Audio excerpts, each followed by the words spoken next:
Welcome to another exciting episode of Esoterica the podcast, where we discuss and review the unusual, offbeat, and out of print. I'm Chris Schultz. I'm Aaron Christian. And hey, check us out at esotericathepodcast.com for all our content. .com. So, Aaron, how's it going tonight? Oh, it's just going. You know, sleeping. And hibernating constantly. That's been my life for the past few weeks, and I assume it's also been yours. I spent a majority of my day on Zoom, and I'm okay with that being my life from now on. I don't need to go out and interact with people anymore. Yeah, I'm finding, and I don't know if you're feeling the same way, but getting tired of looking at computer screens. Yeah, actually, I was thinking of that earlier today because there is some stuff I would like to do, like researching things and learning some new stuff, even watching movies, but I'm tired of looking at screens to a degree. We actually, Aaron and I snuck out for some geocaching the other day, and I enjoyed that immensely. That was a good time. Just being out. Although I noticed the next day I could not walk. Because we'd been sitting inside the whole time. I don't know if my muscles are atrophied to the point where I can't walk. And I was trying to think about it. We didn't complete the whole route, but I want to say we probably walked about 4 miles. Yeah, I was thinking the same thing. And I was also looking at the route on the website. And I think one of the caches was missing. Yeah, the one that we couldn't find, I think, is legit missing. No, the one that we couldn't find, I found on there, but the one before that wasn't listed at all. Oh, really? Yeah. I'm not sure why. That's odd, because we found it, right? Yeah, we did find it. Which means I got it off the website. Yeah, but it wasn't on there. I got a message on geocaching today from someone asking for a hint to where your geocache is. I messaged them back telling them they looked in exactly where it was. I didn't find it, and you found it right after they did. So yeah, she said they wanted a hint, so I said it's a magnetic box, and I figured that would be enough of a hint. Yeah, I think all I said was look near the drain. Look near the drain. So I guess we were helpful. So tonight I brought some Sprite Ginger for us to try out. Sprite Ginger. Now I can only assume that it's basically ginger ale. But well, let's see. What is Sprite? Sprite is lemon lime, and then ginger ale is ginger, right? So it could either be just straight up ginger ale or lemon lime and ginger ale. Yeah. Does it say on the packaging? It's in front of you. I can't really see it at the moment. I got a microphone jammed up in front of me. You notice I didn't go for the bottle. I went for my phone. Yeah. I wonder if it's going to be kind of like the Goslings we tried, but with some lemon lime. Well, let's see. Sprite Ginger, lemon lime and ginger flavored soda, per their website. Wow, man, could not have guessed that one. Oh, inquiring minds did not want to know. Well, I guess the only thing we can do is try it. Yes. So again, everything's near you. Everything's near me, so I guess I'm being. This is how it works in our relationship. Aaron brings the drink. I'll pour the drink. Yeah. Well, except for no, you poured the liquid death. Oh, did I? Yeah. Ooh. All right. That was nice. Does it have a fruity bouquet? I keep saying bouquet. Bouquet. It is. It's a Spritey bouquet. I don't know why I say bouquet. Maybe I'm thinking of James Buchanan, the president. Did you notice that I have a portrait of Thank you. Harding sitting over by us? By me? He's on the floor, but at the end of the couch now. I quite like that smell. I found it in an antique shop, and he was the one that supposedly ended World War One. He had such a Harding time doing it. Coolidge. I'm sorry, not Harding. Coolidge. It's Calvin Coolidge. Yeah. He was governor of Massachusetts. It's got a good smell to it. Why does it remind me of summer camp? Maybe I think it's lemon lime Gatorade. I think I had at summer camp once. Once. Yeah, once. I'm trying to pick up an essence of Squano in there. Oh, yes, I smell camp. All right, well, cheers. Cheers to COVID.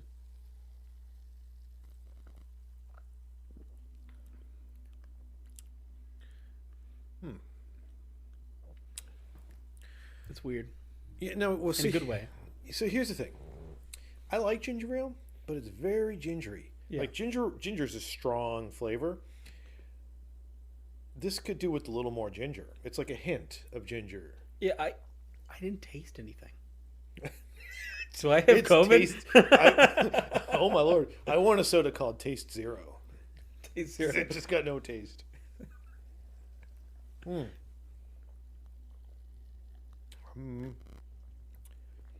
are right. It's light in the flavor department. Yeah, it's almost seltzer water with like a hint of something.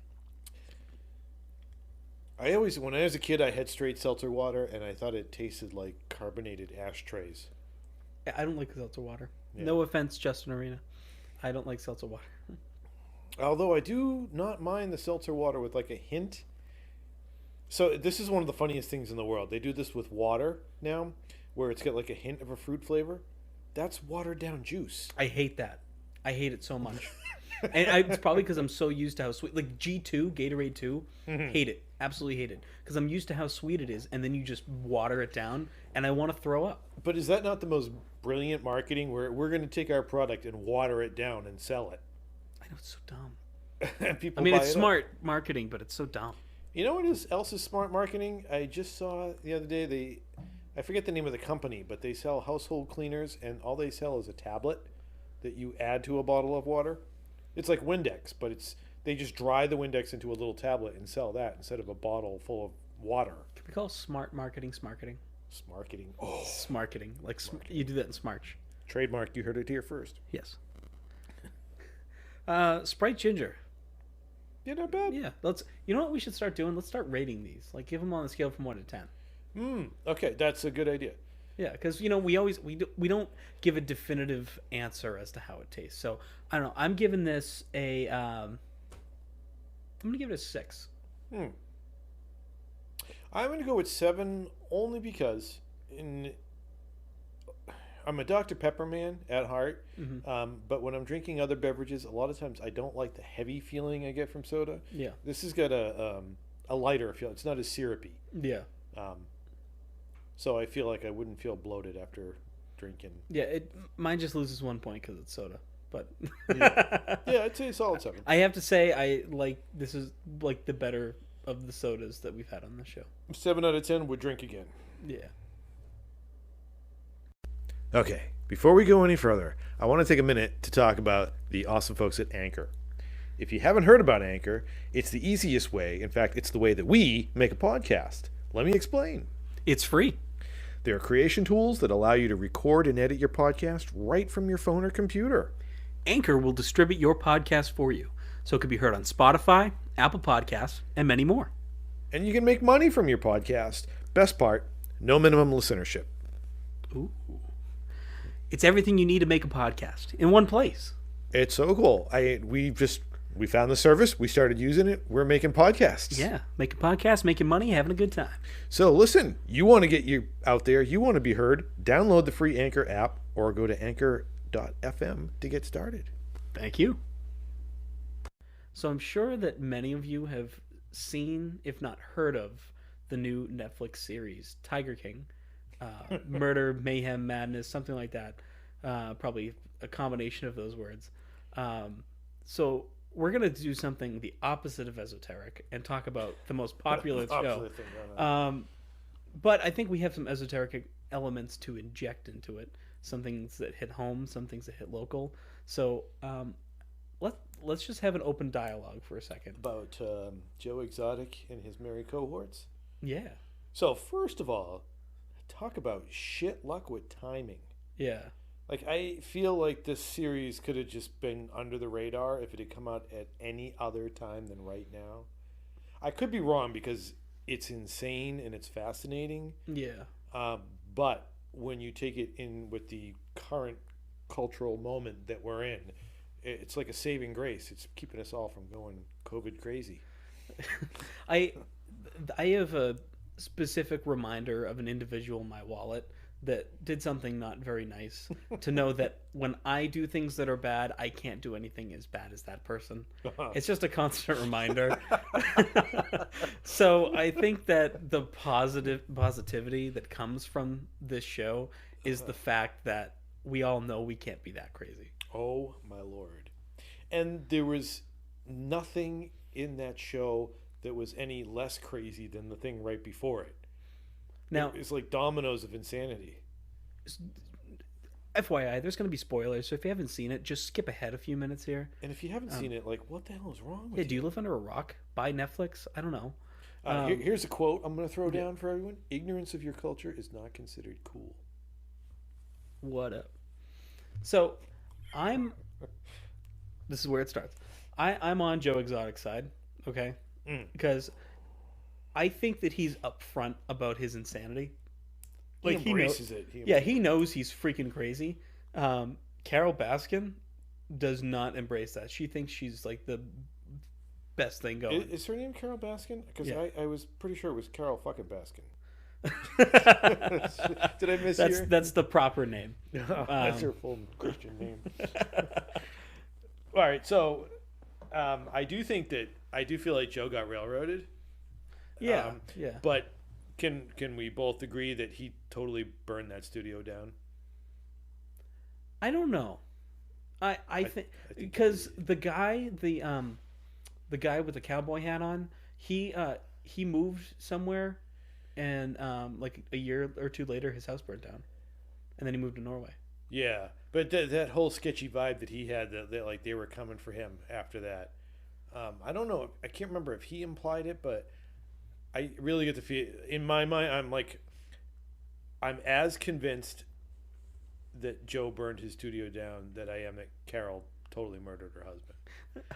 Well, I just don't think Joe's that smart to do something like that. Like, I think if he was going to do something like that, he's the type of person that would go, here's money, figure out how to solve this problem. Yeah. Do you know what the most amazing and crazy thing about this whole thing is? What's that? OJ fucking Simpson just came out and said, I totally think that Carole murdered her husband, and I almost shit myself. What? Okay, like totally off topic. OJ did it. Oh my God, yeah. Yeah, the book, quote unquote, If I Did It. Oh my God. He should have just titled that book Double Jeopardy. Have you heard of a Bloody Nicole? Oh God, no. It's a Bloody Mary with 2 stabs of OJ. Oh. Bad joke, but yeah.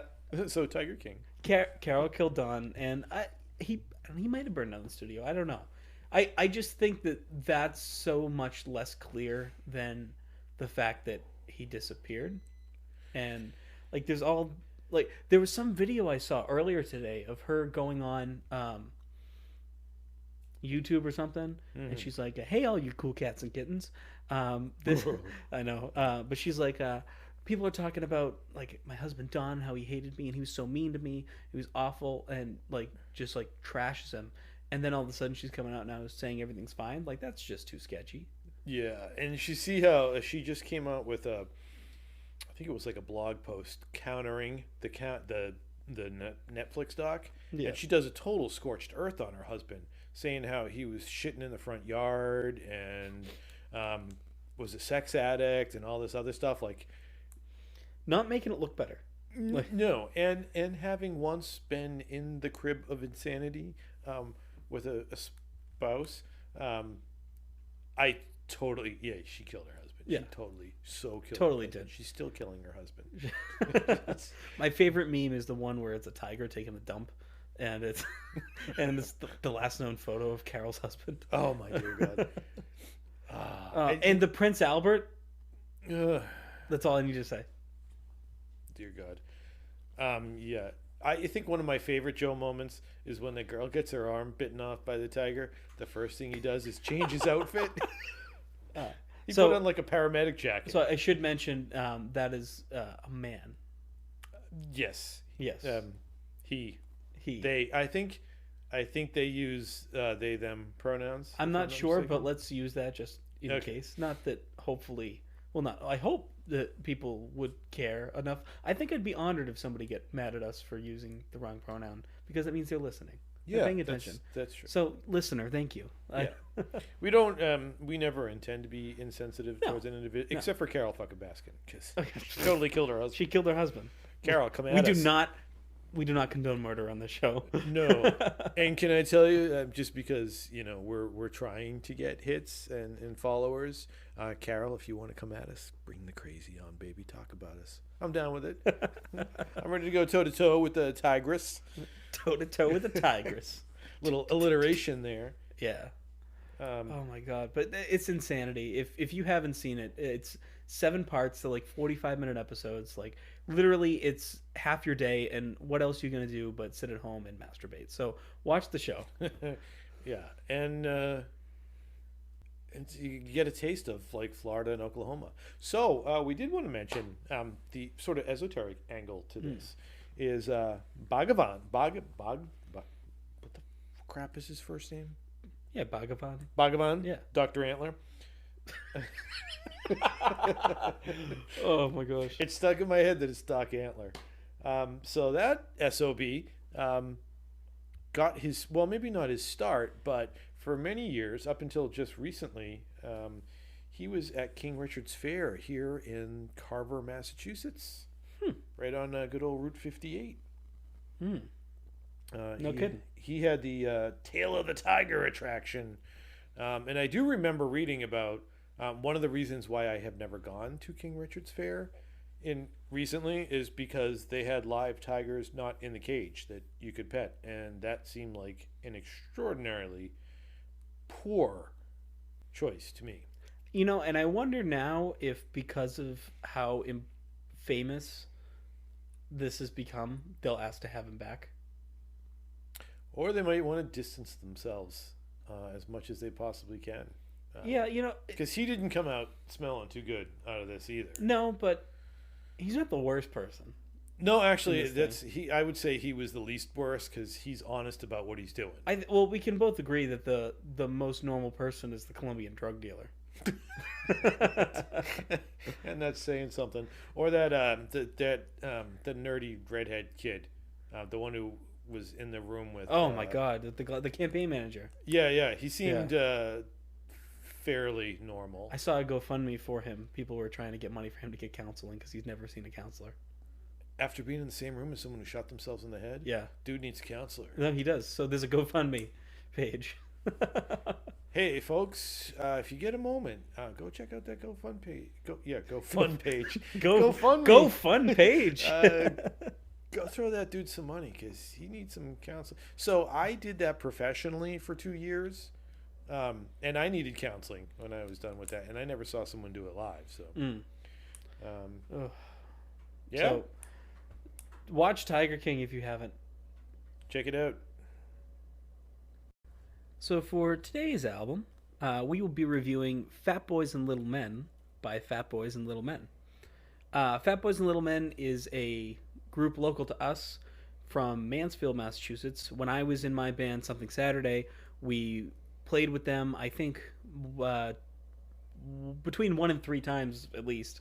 And I remember actually Pat, the lead singer of this band, helped us name one of our songs when we were coming up with it for the album. Or I don't think we used it, but he gave us an idea or something. So it's like the only real interaction we had with them other than with us playing shows with them. But I have this article up here I'm going to be referencing throughout the time that we review this. I have my own thoughts on it. I think it's also interesting to bring in this other perspective. So this is divideandconquermusic.com. And they did a review on this album, or EP, I think is a better term for this. So they kind of gave this synopsis that it's a southeastern Massachusetts band that consists of Pat Driscoll on vocals, Andrew Chute and Kyle Severson on guitars, and Adam Neufeld on drums, as well as Joey Moran as the bassist. Any explanation? I'm sorry. Any explanation of where they came up with the Fat Boys and Little Men for a band title? Not that I have referenced here, or I've ever actually heard from them personally. Do you have a thought on that? Or? Well, the reason I ask is Fat Man and Little Boy was the names given to the 2 atomic bombs that were dropped on Japan in World War II. So it seems like a little play on that. Yeah, probably. Would be my guess. Yeah, I think that's a safe bet. So I'm losing my train of thought, but sorry. Some of the influences they mentioned in this article, which I think are really interesting, is Pearl Jam, Foo Fighters, Rage Against the Machine, and Alter Bridge, and an LA band that is currently their collective favorite, Bad Flower. So those are all kind of their influences. And personally, when I've listened to them before, I can hear where all those come in. But I don't really know how to describe it other than that. It's got a really nice, I wouldn't say unique sound, but an esoteric sound. Now, last thing I will say before diving in is this EP was on everything for a while, and then they pulled it off. So if you can tell, the trend I've been going for is a lot of these albums are really good albums that we've been reviewing, like Bay Faction, and maybe I'm thinking of one that we're doing in the future, but they were out, and then they just got taken off because of whatever reason. So the only place you can find this now is on Bandcamp, and that'll be linked on our website. But it's really interesting that all these bands are taking off these really nice pieces of work that they put out, just taking them all away. Yeah. So, which was kind of the original intent behind this podcast, was saving things from obscurity. Right, and I think that a lot of these groups are local groups to us, and you probably wouldn't hear of them for any other reason. But not only are they hidden in that sense, they're also, their things are just not there anymore. They're just getting taken off. So why don't we dive into the first song in this EP, Avalanche. And I gotta locate it, but we'll take a listen. Got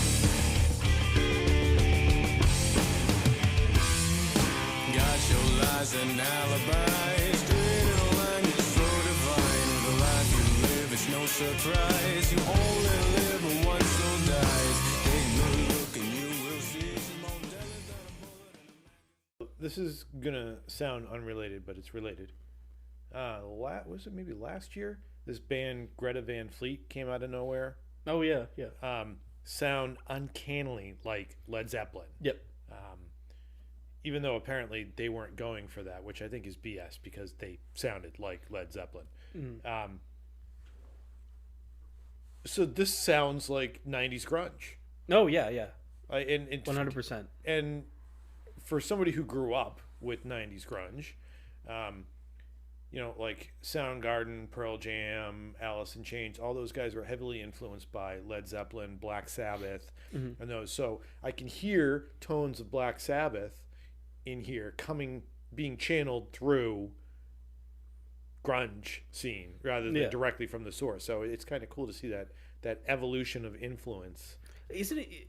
It's really interesting to see how that, I'll call it, telescopes down like that. That's a good term. I like that. Yeah, because I just remember when you were on the show and they had the double telescoping French tickler. Yes.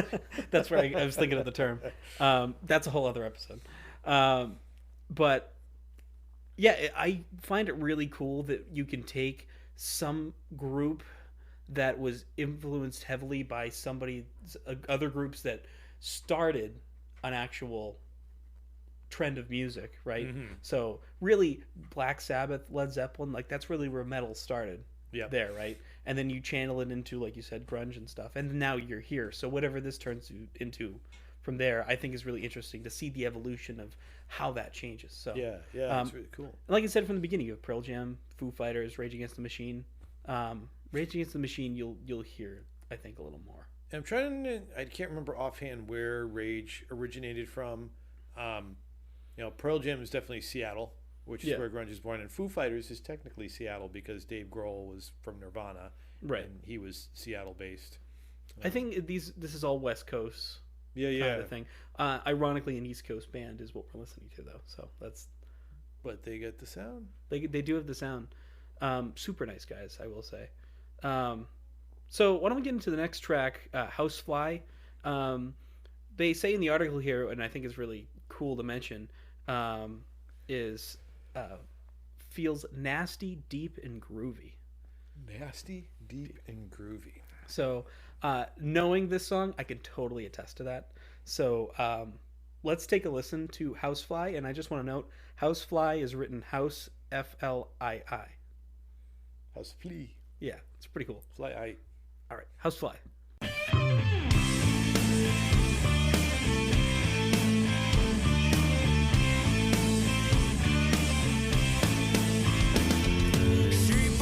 Listen, your head's not in the game. Let life be your admission, and debt's the price to pay.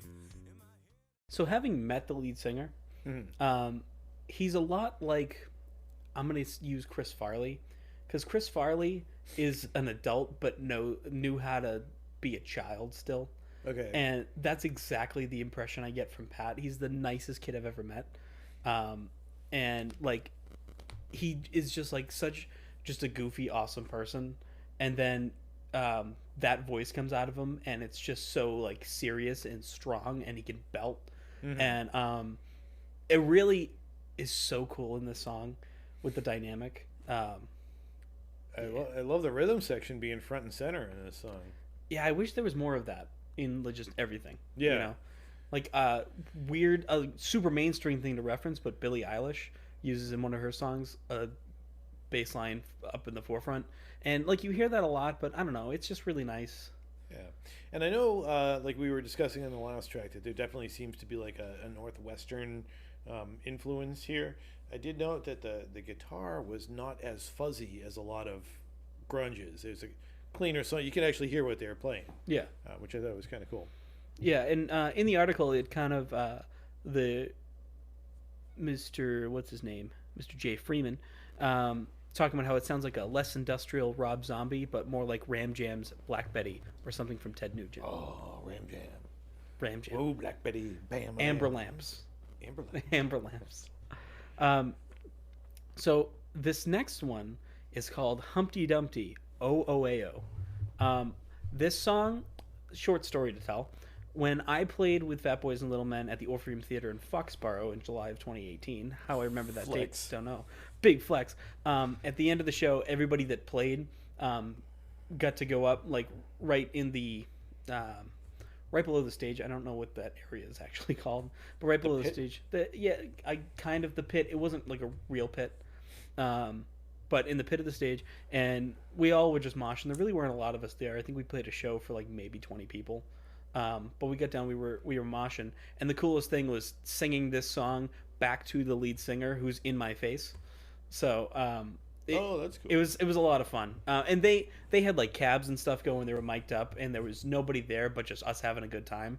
And it was a really nice experience. I'm sure they would have wanted more people to be there, but I had a lot of fun being able to interact with everybody there and being really in a close-knit community of people I knew. So it was really cool. And I want everyone to experience that. So, like, close your eyes. And I think you'll be able to get into this. So, Humpty Dumpty, OOAO.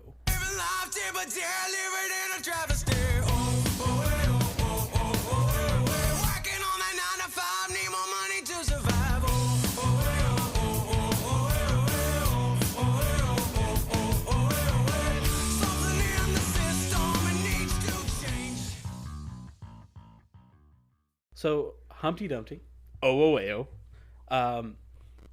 That song is just such a jam. Like, I think, hopefully you can understand now my story, like, singing that song in a crowd. Oh, totally. People. Totally. Everybody in the whole room, even though there was only like 20 of us, but, like, just singing OOAO over and over again. I could totally feel like this would be an incredible live song. Yeah. Like, just getting the energy of the audience going with you. Yeah, I totally dig that. Yeah, it's really in like Mr. J. Freeman put it. It's upbeat, it's heavy, and it's just straightforward. It's driven. And you can probably hear like influences like Pearl Jam in this one a little bit. Yep. So, really fun song. I don't know which other way to put it. It's just a fun song. So this next song, I actually haven't heard a lot. I think they put it out on a couple releases, and then obviously now there's no releases out. But this one's called Paradise in parentheses Changes. I think I maybe heard it once or twice. But it says this is kind of reminiscent of Rage Against the Machine's softer side. So, That's a sentence you don't hear very often. No. So, let's take a listen. I can't remember this one at all. So I think this is going to be a first time for both of us. All right, cool. I see changes all around. From the blue sky that looks too steep to the homeless man living on the street. If you feel like you're in too deep, yeah, you gotta get some friends on a one-way street. So the first thing we both noted off mic, not Rage Against the Machine. No. I don't even know what Rage Against the Machine's softer side is, not going to lie. Like, I can't personally picture a Rage song. If Zach's not mad, he's not singing. You know what I mean? Oh, yeah. I forgot his first name was Zach, and I was like, what? Yeah, I don't know. Because the whole thing, Rage Against the Machine in their name is they, like, fight the system. Yeah, it's rage. Yeah. And if they're not angry, then what's going on? They probably have softer songs. I've never heard them. Well, I used to say the same thing about Trent Reznor. And I remember a nurse walked in my cubicle one time when I was listening to the Social Networking soundtrack. She's like, this is really pretty music. And I'm like, I'm listening to Trent Reznor, and you just said this is really pretty music. Like, what?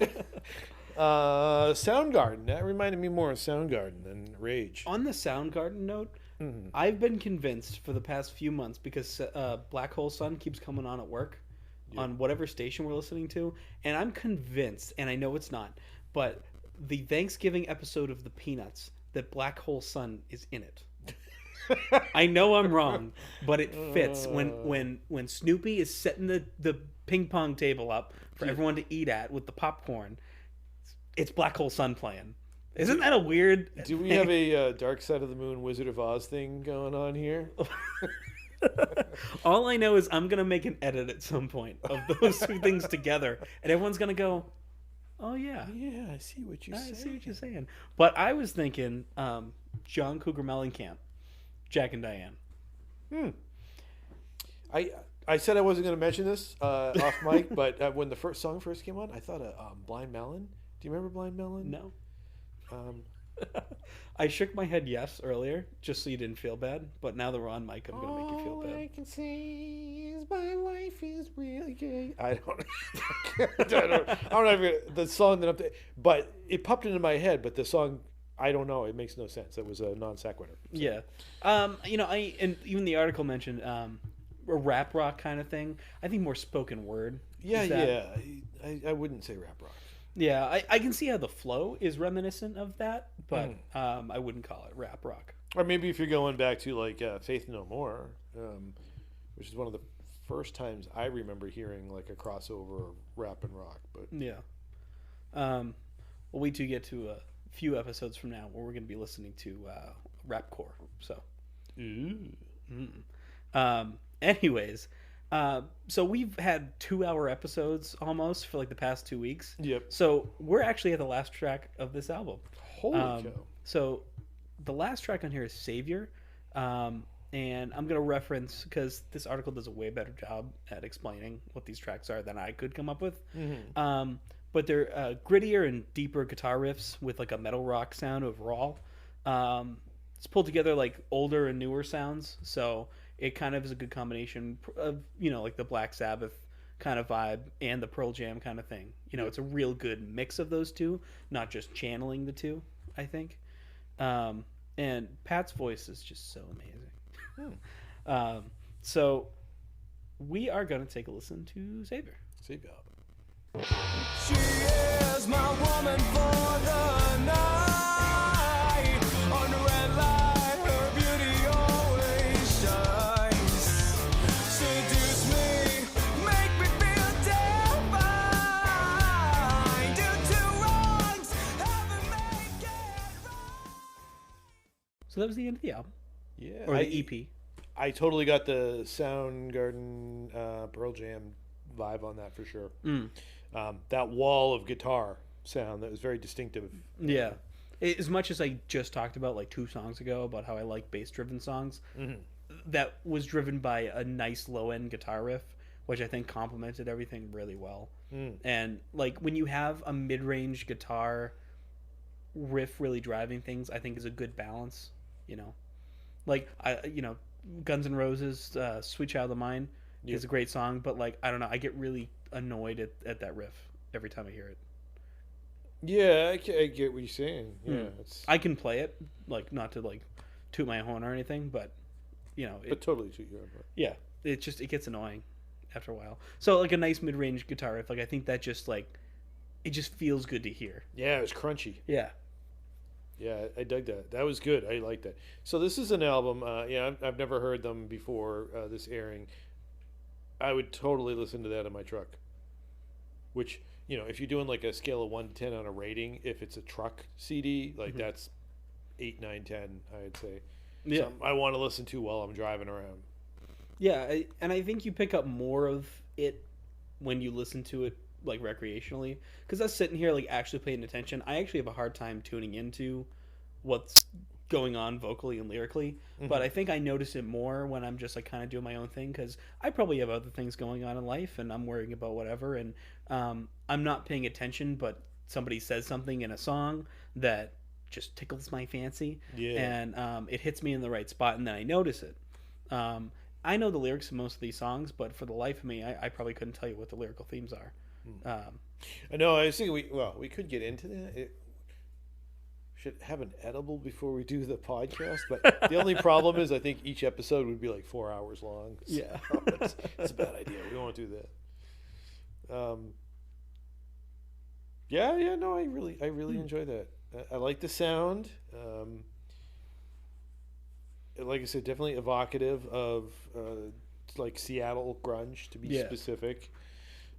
Whatever station that is that Heidi listens to, and I know she's made this complaint, they call it like the alternative 90s. It's all 90s music. It's not just alternative, because there's a lot of stuff that... This is more alternative than... this what I would like specifically say is like Seattle Okay, grunge. good. I wasn't sure if I was overstepping by saying that, but yeah, it's just anything that's 90s.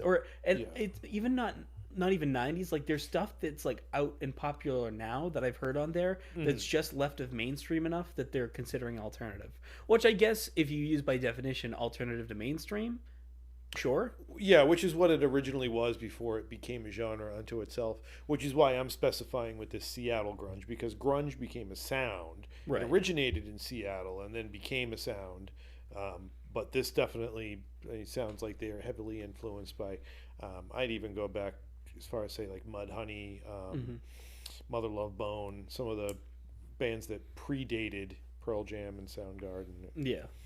So check out Fat Boys and Little Men. I'm not sure exactly what they're up to now, but I think they just released a music video and stuff. So they have a Facebook page. They have a Facebook page, and so check them out.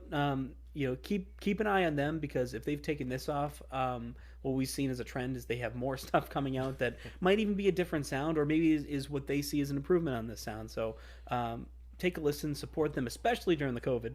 And you can buy this album on Bandcamp. It's the only place you can find it right now. We'll have a link to that on our website. Yeah, we're all getting stimulus checks, so spend a little bit of that on your independent music scene. So thank you for spending the time to listen to this episode and take in the fruits of our labor. As they were. It's my new favorite term: fruits of blank labor. Fruits of my labor, your labor, our labor, people's labor. Yeah, fruits of labor. Because and fruity bouquet, not bouquet, bouquet, bouquet, bouquet, bouquet. Don't forget to check us out at esotericathepodcast.com. We are amassing a large amount of content. We are. So we got we got our Twitter, we have Instagram, Facebook, we've got live stream content now, YouTube. Yes. And you should be able to go onto our live streams tab and watch our live streams, which I don't think we've come up with a schedule for, but I think we're thinking Sundays or something. Yeah, leaning towards Sundays. Yeah, we'll make an announcement. Be on the lookout for that on our various pages. And also, if you like the stuff that you hear on our episodes, albums, or whatever we review, the albums from our episodes tab, right underneath the episodes itself tab, You can find all that content along with blog posts about all of our episodes. So please check that out. We put a lot of time into it. Yes, we do. And our next episode that will be dropping on you, Aaron and I are going to listen to Jean-Jacques Perry and Gershon Kingsley seminal album, The In Sound from Way Out, Ooh. from 1966. It is probably the first, if not the first, one of the very early EMD albums. Or electronic music. I don't know if it's danceable, but... Don't know why I just thought of the movie Inside Out from Disney. I don't know. You know, there's a scene from Family Guy where they go through all the different feelings, and Peter goes, "I'm poo." I'm feeling poo. But I don't have a feeling that this will be poo. So please check us out next week on Esoterica the Podcast. Check out esotericthepodcast.com. And until then, Stay safe and maintain your social distancing protocols.